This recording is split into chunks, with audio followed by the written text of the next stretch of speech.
সমাজের কিছু ছেঁচড়া পোলাপানের জন্য আজকে আমাদের গেমটা শেষের পথে। মানে কিছু যদি কেউ ব্যাক নেয় কিংবা কোনো কিছু যদি হয় তাহলে বলবে যে আমাদের ওল্ড লিজেন্ড আর নাই, বাংলাদেশের গর্ব নাই, মালোমান নাই। ভাই কোন কারণে নাই? বিটুকে বিএনএল আর নাই, মানে আমাদের মাঝে নাই। যে ওল্ড ক্রিয়েটর ছিল তারা নাই, সবাই গেম থেকে লিভ নেছে। কিসের জন্য লিভ নেছে জানিস?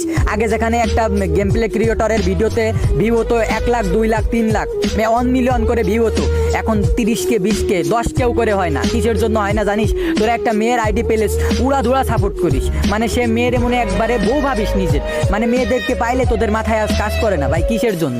যারা ভালো গেম প্লে করে তাদেরকে একটু সাপোর্ট কর, তাদের ভিডিও দেখ।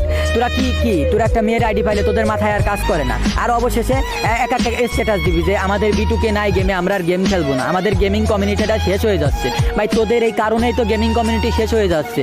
যার গেম প্লে নাই, টিকটকে 2 দিন হলো না একটা মেয়ে আইছে, তার গেম প্লে বলতে কিছু নাই, ইউএমপিতে জাতা মারে 6 দিনে 6000 ফলোয়ার্স বানাইছে। কেমনে কি একটা মেয়ের কেন তোরা এমন সাপোর্ট করতেছিস? আবার যদি কেউ গেমিং কমিউনিটি থেকে লিভ নেই তখন বলবি আমাদের ওল্ড লিজেন্ড ব্যাক নিছে, আমরা আর গেমটা আর খেলবো না। ভাই তোদের মতো বেদব পোলাপানের জন্য আজকে গেমিং কমিউনিটিটা শেষ।